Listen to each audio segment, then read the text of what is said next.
This is Chicago, once known as the City of Big Shoulders, a symbol of industrial might, of the spirit of overcoming adversity, where people proudly shoulder even the biggest crises in America. However, by 2025, it seems that those very strong shoulders are gradually collapsing under the weight of urban decay.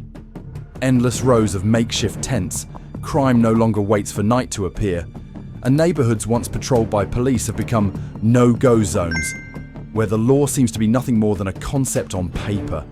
Chicago is no longer a modern American dream, but the final warning: get out of here before it's too late. In today's video, we'll step into a nightmare in the heart of Chicago, where vice, chaos, and despair are taking over every street corner. Don't take your eyes off the video, because if Chicago truly collapses, the aftershocks could also spread to the city where you live. Are you ready to explore? Let's get started right now. When people think of Chicago, they often picture the Cloud Gate reflecting the sky in Millennium Park, the Willis Tower reaching into the clouds, or the Frank Lloyd Wright designed buildings that have been honored by UNESCO. Those are beautiful images, displayed in travel magazines and conference brochures. But few talk about the other side, where the lights don't shine, where Chicago no longer resembles a civilized metropolis, but has become the final refuge for those on the margins of society. In recent years, the homelessness crisis in Chicago has entered a completely different era. Since the COVID-19 pandemic, the wave of homelessness has not only increased in number, but has also changed in nature. No longer just homeless people with a history. Now, those who once had stable jobs and lived in decent apartments are also becoming part of those soulless data points. According to the 2025 pity count, the number of homeless people in Chicago on any given day reached 18,836, the highest level in many years. In particular, the group of people who were previously stable residents of Chicago but have fallen into homelessness has increased by as much as 38% in just 1 year, from January 2024 to January 2025. And that's just the tip of the iceberg. The above figure does not include those living temporarily in RVs, in subway stations, at friends' homes, or hidden in alleys, places that surveys cannot reach. The American dream of prosperity in Chicago is quietly evaporating bit by bit until people realize what was once home is now a park bench or the awning of a closed restaurant. One of the most haunting images is DuSable Lakeshore Drive, once dubbed one of the most beautiful lakefront roads in the world. But today, along the stretch from Montrose to Bryn Mawr, a new city has sprung up from dozens of old, cramped canvas tents buffeted by the cold wind blowing off Lake Michigan. People cook right next to lanes of speeding traffic, set up makeshift heaters using old gas canisters, and share pots of soup as if Chicago were living through wartime. Alderwoman Leonie Moderna said she has received numerous calls from local residents reporting a sharp increase in tent encampments, expressing fears of fires and explosions, and even rumors that children are living full-time in these camps. When former city residents, even children, are gradually losing the most basic rights of life, this is no longer a personal story. It's a serious warning about the widespread breakdown occurring within the heart of America. If even the most beautiful roads in America become makeshift shelters for the poor, what does the American dream mean anymore? But lakefront isn't the only place. The North Shore Channel, between Foster Avenue and Bryn Mawr Avenue, was once home to about 20 people in the city's oldest encampment on the northwest side. The government had previously stated it would clear the area by the end of July 2024 and relocate residents to shelters or temporary hotels. But the reality is, displacement doesn't address the root causes. It's just like pushing the problem from one street corner to another. Can a city be proud of its skyline when, right at the base of the tallest buildings, people are forced to build fires to survive the night? And if we no longer have enough space and compassion to accommodate those who once contributed to building this place, is Chicago really still a city worth living in? Can you believe it? In Chicago, one of the largest cities and once hailed as the cultural center of the Midwest, there are neighborhoods where residents are advised not to leave their homes after 7 p.m., and the police force is also gradually withdrawing from those areas. If you search any ranking of crime or danger levels in the United States, the name Chicago consistently appears. Although data from the Chicago Police Department shows that crime rates tend to be decreasing, with violent crime down 23% and property crime down 12% compared to 2024. The actual feeling of safety does not decrease along with the numbers. Because in the minds of the people, what they fear is not just the numbers, but who will come if something happens, and will we make it in time? The truth is, CPD has shrunk from over 13,500 officers to around 12,000 by 2025.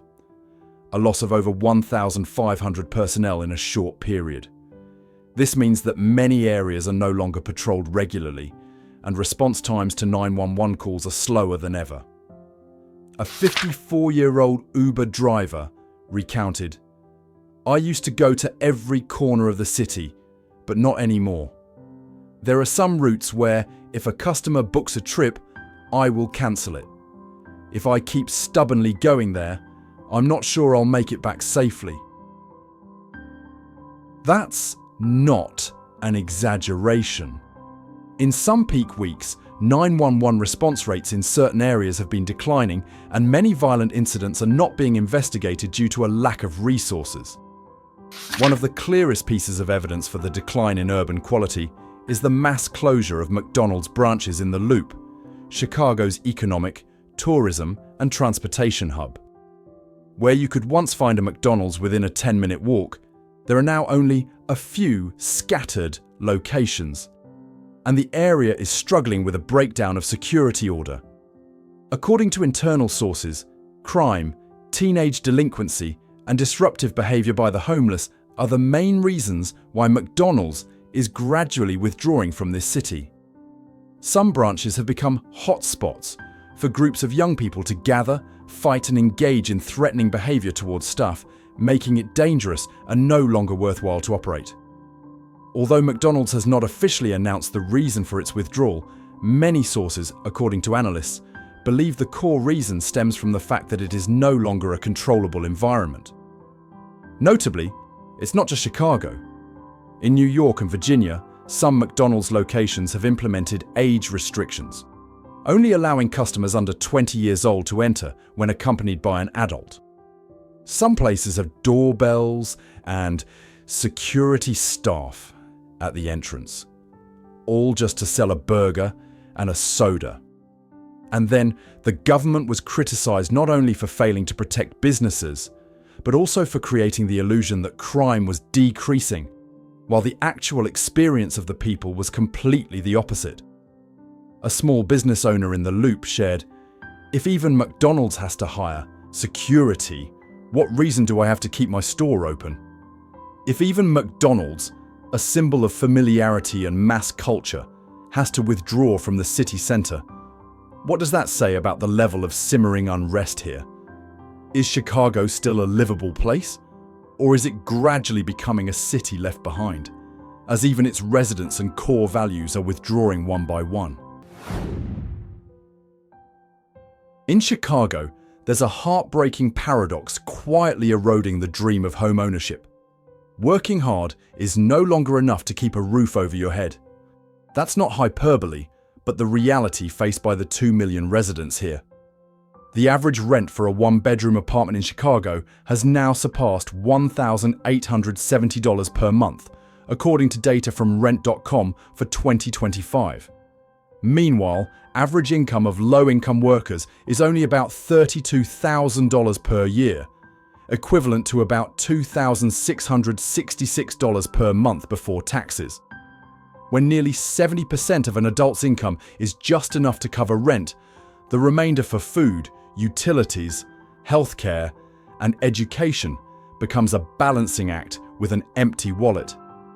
A city once known as an ideal destination for the working class is now transforming itself into a machine that is displacing the very people who helped build it. Let's listen to the story of a 61-year-old former power technician. After taking early retirement for health reasons, he used most of his retirement money to keep his small apartment in Uptown. But when the rent increased by 20% in 3 years, he was forced to leave. "I don't dare turn on the heater continuously anymore. This month's gas bill is even higher than my entire week's grocery bill." Not all street people are unemployed. Many of them are still working. They just can't make ends meet. Waiters, delivery drivers, cleaning staff, they still contribute every day, but they live in their cars, in the back seats of fast food restaurants, or sometimes under overpasses. They never stop trying. It's just that the system no longer gives them the bare minimum: stability. Meanwhile, other fixed costs are also skyrocketing. The prices of electricity, gas, water, insurance, and medicine. Everything is escalating exponentially. A report by the Urban Institute shows that approximately 46% of renters in Chicago are currently at high risk of eviction if their income is interrupted for just 1 month. And when economic pressure weighs on both tenants and small landlords, neither side is able to protect the other. The buildings that once housed working-class laborers are being combined and renovated into luxury apartments, but not for the current residents, but for people who have never lived here. If working your whole life still isn't enough to have a stable roof over your head, then what has changed in the concept of striving to get ahead? And if the American dream today requires almost all of one's income just to survive, is that dream still worth dreaming? Has it become a subtle hell, where you exist but no longer truly live? In Chicago today, the line between a roof and a street corner is thinner than ever. Just one job loss, an unexpected medical bill, or a rent increase is enough to push someone from stability to living temporarily in a car or knocking on the doors of shelters. There's no buffer. There's no room for mistakes. In a society where the cost of living is constantly rising, full-time jobs and long-term contracts are becoming a luxury. According to data from Pew Urban Trends, in just 12 months, Chicago lost over 19,000 jobs in the general labor and technical support sectors, jobs that were once the backbone of the old middle class: delivery drivers, warehouse workers, basic technicians, and cleaners in public facilities. A 58-year-old man who previously worked in building maintenance for a government building was unable to return to the workforce after leaving his job for mild health reasons. The new contract requires digital skills. His age became a soft barrier that no one explicitly stated, but everyone implicitly understood. When his pension hadn't arrived, when his savings were depleted, and when he could only get a few hours of seasonal work each day, he was forced to leave the apartment he had rented for over a decade. That's not an isolated incident. In Chicago, the 45 to 65 age group is a growing proportion of the part-time workforce, lacking basic benefits such as health insurance, unemployment benefits, and access to affordable housing. A survey by the Urban Institute shows that over 41% of renters in Chicago currently live on temporary income, and nearly half of them are unsure they could pay rent if their income was interrupted for just 30 days. These people are not lazy. They don't give up. They still work in warehouses, restaurant kitchens, on construction sites. But their wages aren't enough to protect them from an unexpected setback. They didn't fall into poverty during a natural disaster, but were slowly eroded by the very gaps in a system that no longer supports those who are falling behind. If someone can become homeless after working for 30 years just because they take a month off, what does that system reflect? And if there are thousands of such people living around us today, are we brave enough to look directly at that, instead of glossing over it as part of modern life? Chicago has spent over $80 million in recent years to address homelessness, including the cost of cleaning up tent encampments, deploying personnel, renting hotel rooms for temporary shelter, and expanding emergency assistance programs. On paper, it's a huge investment. But as people walk along DuSable Lakeshore Drive or the small canals in the northwest of the city, they can still see flimsy tents, pots propped up on gas stoves by the roadside, and eyes gazing into the distance, where the American dream was once considered a symbol. Behind the skyscrapers still lit up, there is another Chicago, quiet, temporary, and increasingly difficult to control. One of the programs once expected to bring about change was the Accelerated Moving Event, a campaign aimed at getting homeless people out of tents and into shelters or temporary converted hotels. But according to a report from the city's Department of Family and Support Services, the budget for this program was depleted in less than 9 months of implementation. The story that followed was predictable. The displaced people received no further support, had no opportunity to move into stable housing, and many were forced back onto the streets after just a few weeks.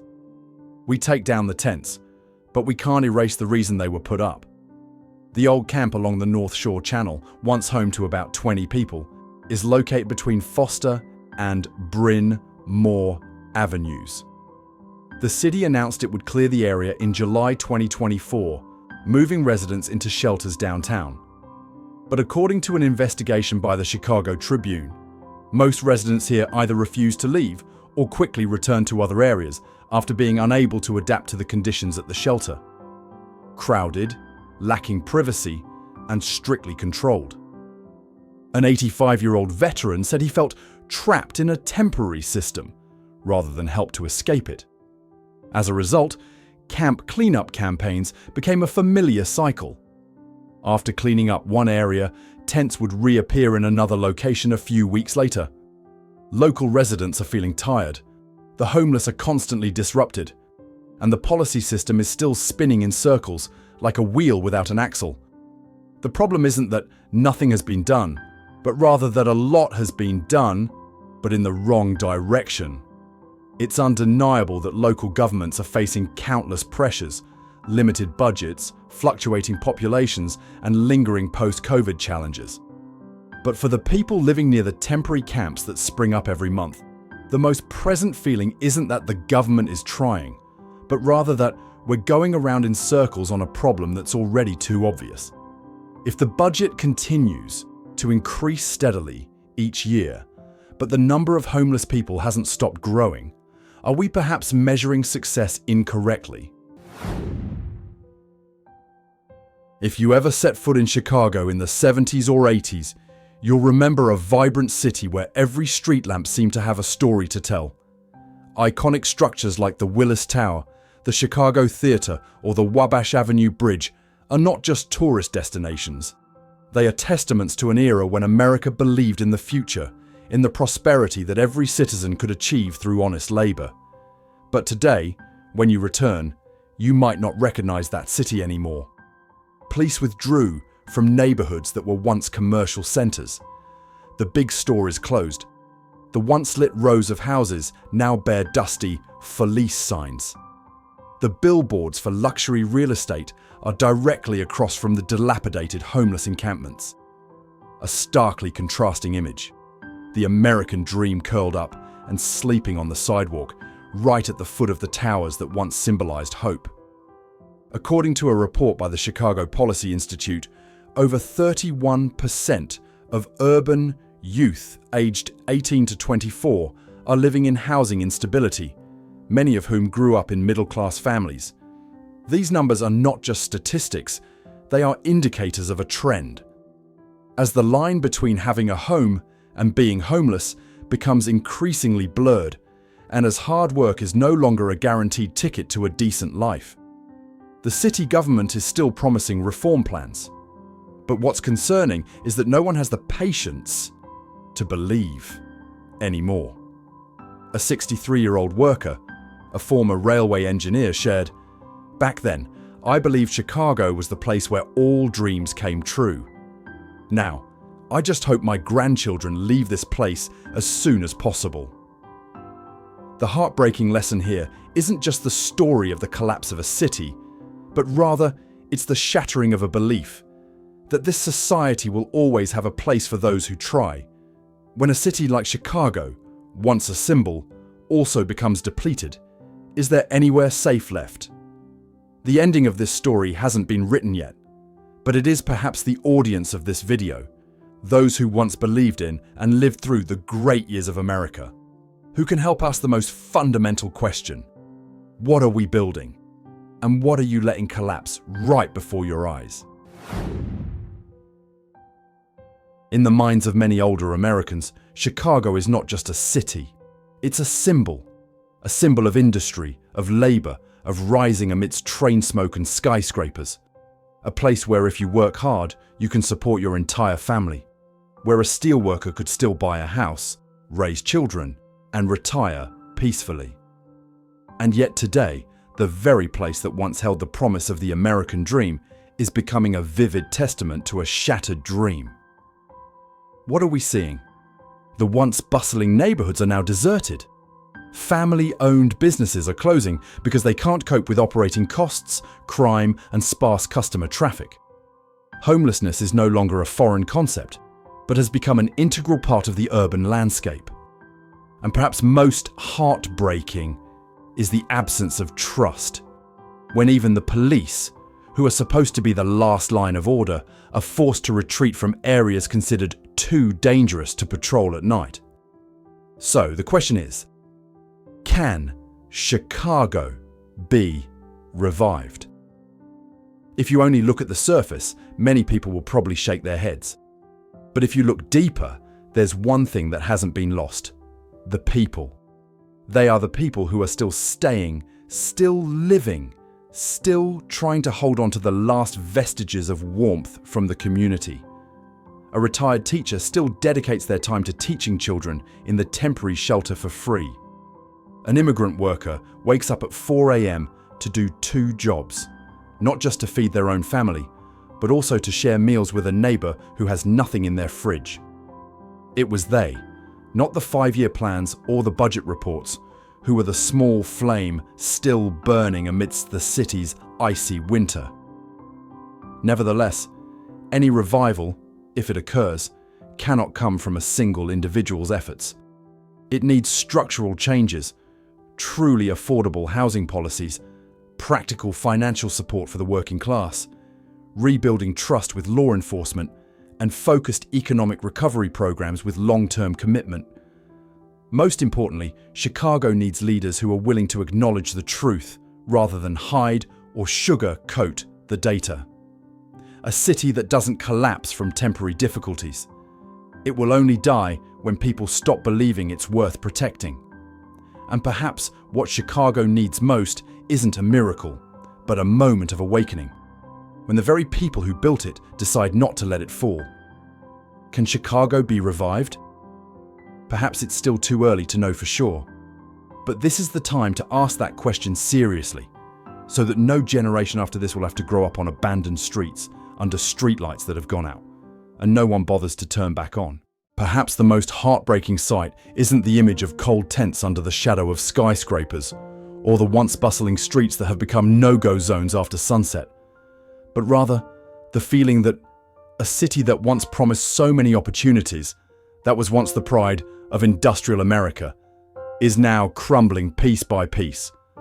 Not because of natural disasters, but because of a series of choices, mistakes, abandonment, and even prolonged silence spanning the years. We're talking about Chicago, but it could be any other city. A place where the gap between having a home and being homeless is only an accident, a bill, or a job loss away. Where the American dream is no longer a given, but has become a luxury, reserved only for those fortunate enough not to be forgotten. If the very cities that were once the heart of America are crumbling before our eyes, what will be left for future generations? If what you just watched resonated with you in any way, please leave your thoughts in the comments section below. Don't forget to like, share, and subscribe so we can continue to tell stories that not everyone is willing to listen to, but everyone needs to know. Each share is an opportunity to add one more person who understands, one more person who cares, and one more ray of hope for those whose lives are lived in silence.